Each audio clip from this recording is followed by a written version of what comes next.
बिस्मिल्लाहिर्रहमानिर्रहीम। अस्सलाम वालेकुम।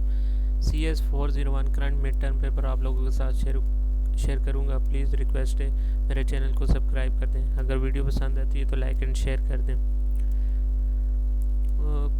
पहला क्वेश्चन जो है फाइव फ्लैग्स थे, उनकी डिफाइंस लिखनी थी। तो 5 फ्लैग्स के बारे में उनकी डिफाइंस लिखनी थी। ये 5 नंबर का था। उसके बाद दूसरा क्वेश्चन है ASCII कोड लिखना था।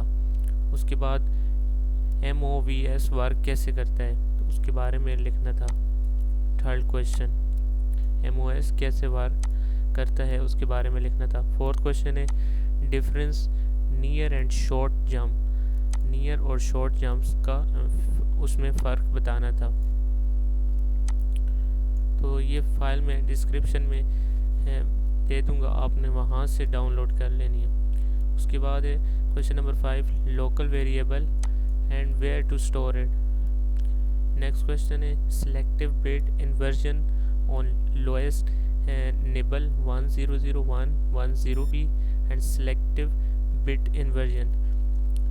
क्वेश्चन नंबर 6 था what is the function of segment override prefix and what change it brings to the OP code, तो इसके बारे में लिखना था। नेक्स्ट क्वेश्चन है RGB background and foreground colours के बारे में बताना था।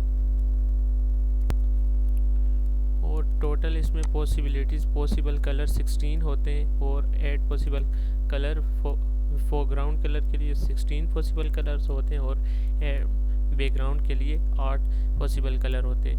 और ये जो हैं बहुत इम्पोर्टेंट है फॉर MCQs के लिए, तो आप इनको अच्छी तरह तैयार कर ले। 7 के लिए ब्लैंकिंग ऑफ फोरग्राउंड करेक्टर, जो भी स्टूडेंट आया तो उन्होंने बताया है कि ये जो RGB वाले हैं इनमें से 3-4 MCQs आ रहे हैं। तो 6 के लिए red comments of component of background colour, 5 के लिए green component of background colour होता है, 4 के लिए blue component of background colour होता है। तो ये आप नोट कर लें, इसमें से MCQs मस्ट आते हैं। उसके बाद question number 9 how are local variable created, local variable को कैसे क्रिएट किया जाता है। उसके बाद question number 10 process of calling a subroutine keeping in mind stack data structure and using inter segment direct call. Next question number 11 है LDS क्या आया था, तो उसके बारे में लिखना था, LDS के बारे में। उसके बाद नेक्स्ट क्वेश्चन नंबर 12 इंट्रा का आया था। उसके बाद लोड्स की डेफिनेशन थी। REPT की इंस्ट्रक्शन वर्किंग कैसे वर्क करती है उसके बारे में बताना था। नेक्स्ट क्वेश्चन है movement of buses between the memory and process, उसके मेमोरी और प्रोसेस में क्या फ़र्क है उसके बारे में बताना था। उसके बाद डिफाइन बाइट विद एग्जाम्पल, और बाइट की एग्जाम्पल बतानी थी। उसके बाद क्वेश्चन नंबर 17 है असेंबली डायरेक्टिव्स का आया था और उसकी डिटेल बताना था।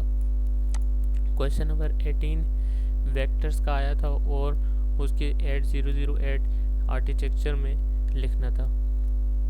उसके बाद ये एक असेंबली लैंग्वेज की प्रोग्राम आया था, ये आपने लिखना था।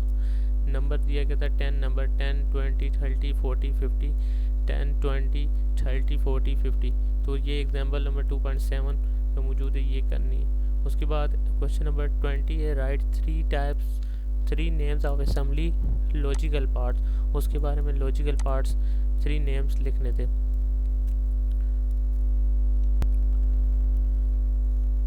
उसके बाद working of linear memory model के बारे में बताना था। क्वेश्चन नंबर 22 है difference between shift logical right and shift arithmetic rights के बारे में फ़र्क बताना था।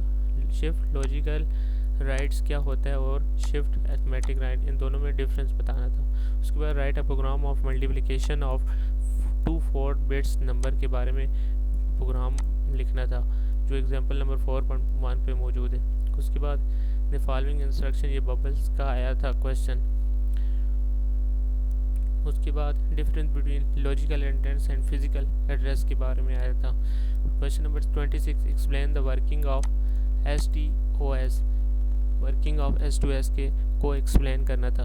Question number 27 write alternative instruction for S F J N Z with character के बारे में आया था।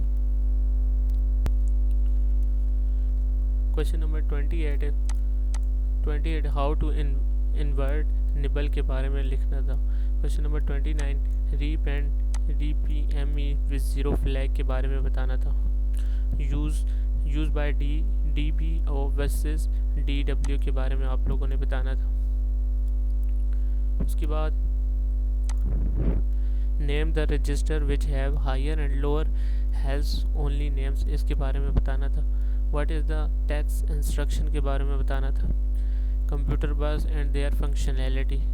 तो ये सारे क्वेश्चन देख लें, ये सारे क्वेश्चन आए थे। Right instruction of the following 5, इसके बारे में बताना था।